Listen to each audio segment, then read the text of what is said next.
What's happening, guys? It's Mike at Mike's Hill Dragon channel, and I finally got a chance to get down to my shop today. I couldn't make it on Wednesday because of work-related stuff, but I'm in the middle of 5 days off in a row, so I took some time out and took some time out from my vacation. Got down to the shop today.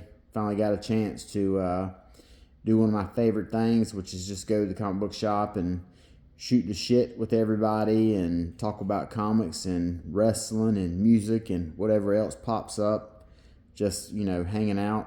And in the midst of all that, I picked my books up. I got a really big week this week. There's some stuff in here that I had overlooked from previous weeks. I was so occupied with work that I couldn't get a chance to really hit the rack and look for the stuff I wanted. So I was just kind of getting the bare minimum stuff. But we'll go ahead and jump right into what I got right now. It's a super big week. I think I got 21 books this week, which is quite a bit more than I'm used to. So at the top, we got Star Wars Legacy of Vader. It's a surprise that I like this book as much as I do, because I actually absolutely hated Kylo Ren in the Star Wars movies. So the fact that I like this is always kind of shocking to me. Uncanny Valley, if you're not familiar with the concept of this story, it is basically a live action boy who finds out his family are cartoons, and he's basically having to go on a big adventure with all that. Sabretooth, number 5. This is the last issued miniseries, so I'll be reading the other 4 tonight. Out of Alcatraz, 2 and 3. This is a book by Christopher Cantwell, and it operates under the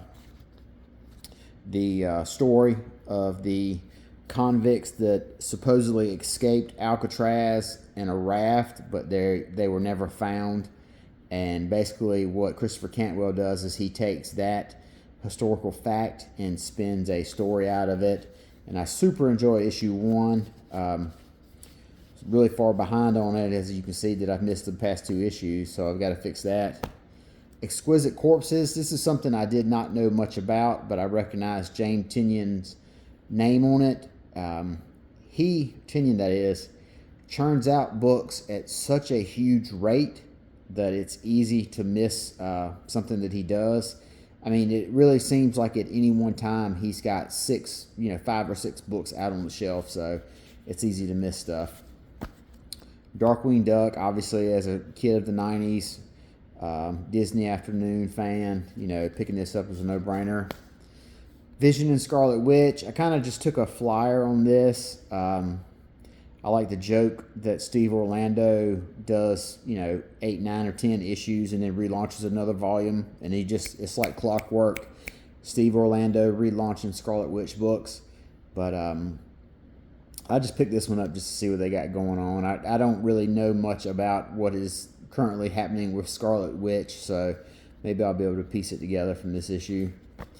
Gwenpool, obviously I wanted to pick this up because I was a big person I was a big proponent of reading it, because I felt like the outrage over bringing Gwenpool back as an assassin was big to do about nothing. I really feel like it's going to be some sort of meta commentary on resurrection, legacy characters, comic book reboots, or whatever.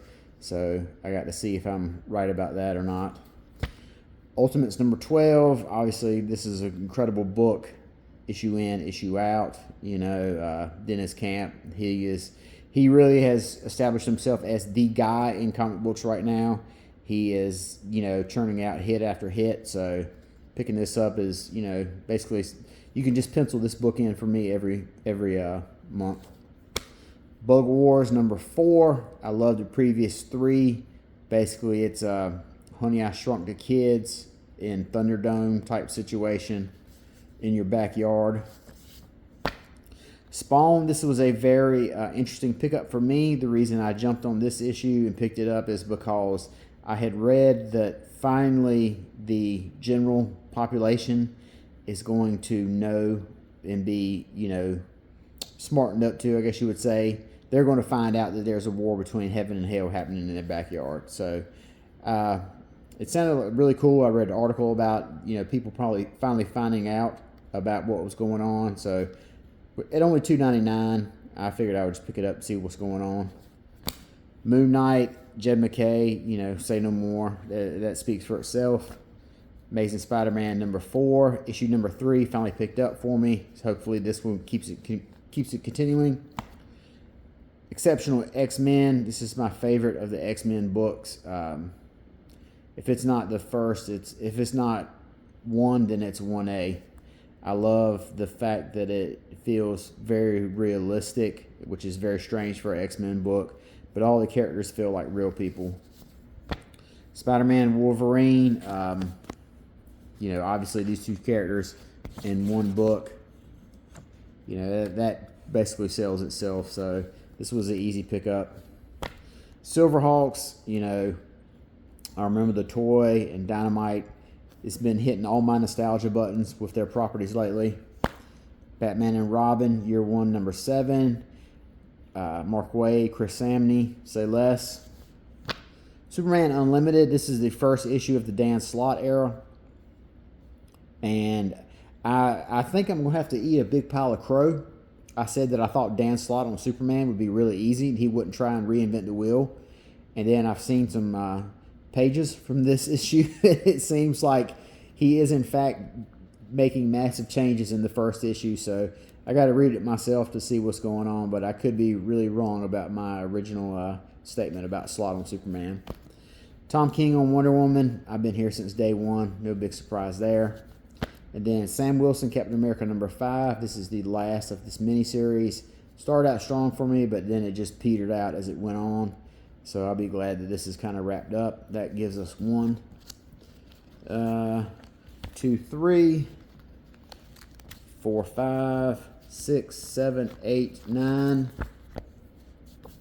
10, 11, 12, 13, 14, 15, 16,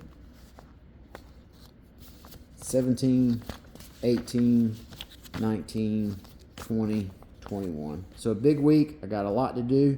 So I'm going to go ahead and get started. You guys take care. Talk to you later. Bye-bye.